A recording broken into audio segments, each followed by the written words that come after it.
전기나 가스 등 에너지를 낭비할 때 기름 한 방울 나지 않는 나라에서라는 얘기는 누구나 한 번쯤 들어봤을 겁니다. 알고 보면 이 이야기는 사실이 아닙니다. 우리나라에서도 기름이 나긴 합니다만 그 규모가 워낙 작은 것이죠. 상품화해서 판매하거나 우리가 직접 사용하기 위해 설비를 갖추기에는 수지타산이 맞지 않기 때문에 이용하지 않는 것입니다.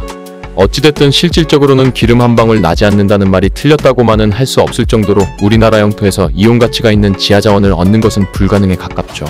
국토에 석유가 풍부하다는 이유만으로 풍요로운 경제를 누리고 있는 나라들을 볼 때마다 저는 부럽습니다. 풍부한 자원을 가진 나라가 모두 경제대국이 되는 것은 아니지만 오늘날 경제대국으로 인정받는 나라들은 모두 풍부한 자원을 바탕으로 국가경제의 기초체력을 다졌습니다. 그래서 자원 이용을 위한 지출이 큰 우리나라는 항상 자체적으로 조달할 수 있는 자원을 갈구해왔죠. 그에 대한 실마리로서 크게 각광받았던 것이 바로 칠광구입니다. 칠광구는 제주도 남쪽에 위치한 대륙붕으로서 현재 대한민국이 자원주권을 행사할 수 있는 9개의 광구 중 유일하게 가스가 아닌 원유가 매장되어 있는 것으로 추정되는 광구죠. 칠광구의 면적은 남한 영토의 약 80%에 달하는 약 82,000제곱킬로미터이며 원유 매장량은 적게는 약 10억 톤에서 많게는 약 70억 톤 이상으로까지 추정되고 있습니다. 칠광구에 매장되어 있는 것으로 추정되는 석유를 배럴로 환산한다면 약 10만 배럴가량이죠. 전세계 최대 산유국인 사우디아라비아의 약 26만 6천 배럴 다음으로 많은 양이 매장되어 있다고 추정되고 있는 겁니다. 이에 대한민국 정부는 1970년 해저광물자원개발법을 공포하여 1광구부터 7광구까지의 유역에 대한 영유권을 공식적으로 선언하였습니다. 물론 바다 건너의 일본은 이러한 대한민국의 영유권 선언을 당연히 부정했지만 대한민국 정부는 이에 굴하지 않고 영유권 선언을 확고히 하며 석유 탐사를 시작했습니다. 우리나라가 먼저 7광구에 대한 영유권을 선언하기도 했고 당시 이국제법상 대륙붕위 개발권은 대륙으로부터의 연장선을 기준으로 판단하였기 때문에 국제법상으로도 대륙에서 이어진 우리나라의 개발권이 인정되는 상황이었죠. 당시 기술력의 부족으로 인해 결과적으로 석유 탐사에는 실패하였으나 이후 언제든 기술 발전을 통해 석유를 시추할 수 있게 되었다는데 큰 의의가 있는 상황이었습니다. 국민들 사이에서는 우리나라도 산유국이 될 수 있다는 기대감이 팽배해져 있었죠. 칠광구라는 제목의 노래까지 발표될 정도였으니까요. 그러나 1974년 대한민국 정부는 돌연 일본과 칠광구의 한일 공동 탐사를 위한 협정을 체결하게 됩니다.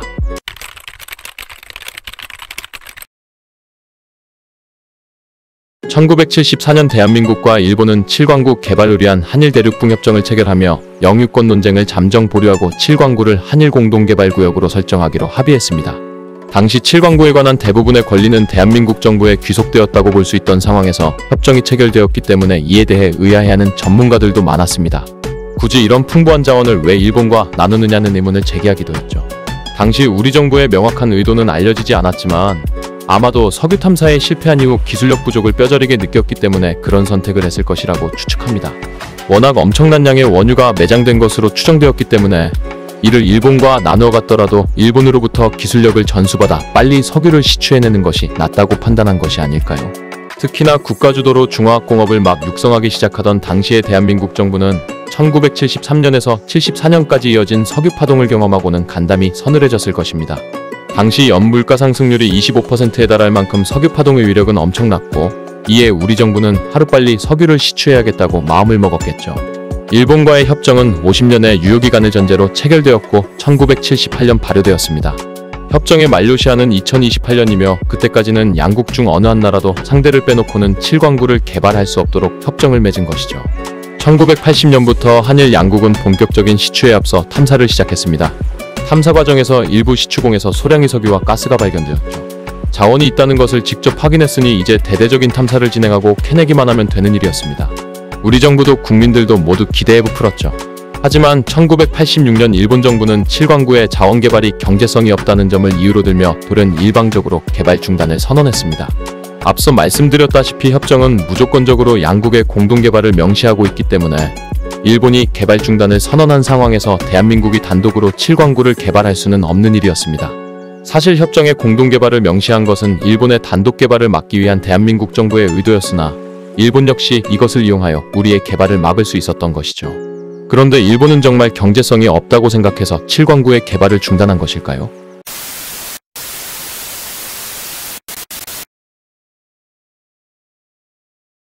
일본이 칠광구의 개발을 중단한 이유는 경제성이 없다고 판단했기 때문이 아닙니다. 아니 오히려 경제성이 있다고 판단했기 때문에 칠광구의 자원을 독차지하기 위해 이러한 결정을 내린 것이죠. 한일 양국의 7광구 탐사가 한창이던 1983년 유엔에서는 해양법에 관한 국제연합 협약이 발효되었습니다. 흔히들 83년 해양법 협약이라 부르는 유명한 협약이죠. 이 협약이 유명한 이유는 바로 배타적 경제수역이 개념이 처음으로 명시된 국제협약이기 때문입니다. 배타적 경제수역이란 한 국가의 영해기선으로부터 200캐리까지의 바다로서 그 해역에서는 해당 국가가 자원 이용을 독점할 수 있는 것입니다. 한일 영토 간의 거리가 200캐리에 한참 미치지 못하기 때문에 두 국가는 일괄적인 기준이 아닌 다양한 논리와 기준에 근거해서 이를 다투게 되겠죠. 즉 83년 해양법 협약보다 먼저 체결된 한일 양국의 7광구 공동개발 협정이 종료된다면 일본은 7광구 개발에 대한 독점적 권리를 두고 대한민국과 다시 한번 다퉈보려지가 생기는 것이죠.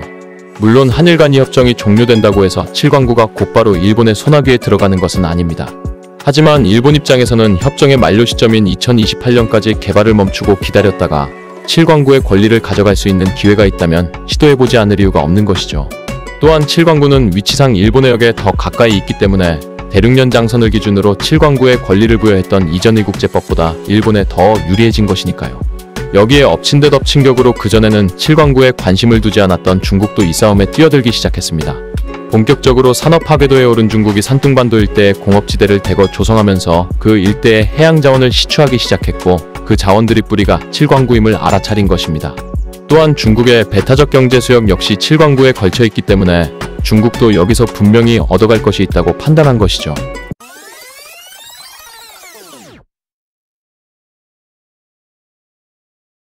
(1999년) 유엔 대륙붕 한계위원회에서는 7광구에 대한 한중일의 입장을 듣고자 10년의 조사기간을 부여하며 10년 뒤인 2009년까지 해당 자료의 제출을 요구했습니다. 하지만 대한민국 정부는 10년이라는 조사기간이 부여됐음에도 정식 문서도 아닌 8페이지짜리 예비정보만을 제출했죠. 반면에 일본은 수백 페이지에 달하는 자료를 제출하며 7광구를 포함할 뿐만 아니라 나아가 그 주변 해역에서까지 자신들의 권리를 주장하기에 이릅니다. 면적으로 따지면 일본 영토의 약 2배 가까이 되는 면적을 말이죠. 중국은 한술 더 떠서 한국이 주장하는 한계선에 거의 근접한 해역에까지 자신들의 권리가 미친다고 주장해버립니다. 이에 한국 정부는 뒤늦은 2012년에 부랴부랴 자료를 제출하죠. 2020년에는 대한민국 산업통상자원부가 7광구 개발을 재추진하겠다는 뜻을 밝히기도 합니다. 한국석유공사를 개발사업자로 지정하기까지 했죠. 그러나 1974년 일본과의 공동개발 협정으로 인해 단독 개발은 당연히 불가능합니다. 대한민국 정부는 협정이 종료된 이후에 발생할 7광구 논쟁에서 조금이라도 더 유리한 입장을 가지고자 대외적으로 7광구에 대한 권리를 주장한 것으로 풀이됩니다. 이미 7광구 인근의 중국 측 해안에서는 중국 정부에서 무단으로 설치한 수많은 시추시설들이 돌아가고 있으며 일본 역시도 협정 종료 이후 유엔 대륙붕 한계위원회에서마저 본인들이 원하는 결론이 나지 않을 경우 국제사법재판소까지 갈 각오를 하고 있기 때문이죠. 협정이 종료된 이후에 7광구 쟁탈전에서 우리나라는 상당히 불리한 입장에 처해 있습니다. 처음 일본과의 협정을 맺기 전처럼 7광구에 대한 권리를 전적으로 주장할 수 있는 상황이 아니죠. 지금까지 상당히 많은 시간이 주어졌음에도 불구하고 대한민국 정부가 이렇다 할 대책을 강구하거나 행동으로 옮기지 않았던 것이 안타까울 따름입니다. 많이 늦은 감이 없지 않지만 지금이라도 대책을 강구해서 적극적으로 대응하길 바라봅니다. 현실적으로 일본과의 협정을 연장하거나 외교력을 발휘해서 7광구를 특수한 분쟁 사례로 인정받아 예외적 기준을 적용받는 것이 우리의 이익을 꾀하는 최선의 방법일 것으로 보이네요.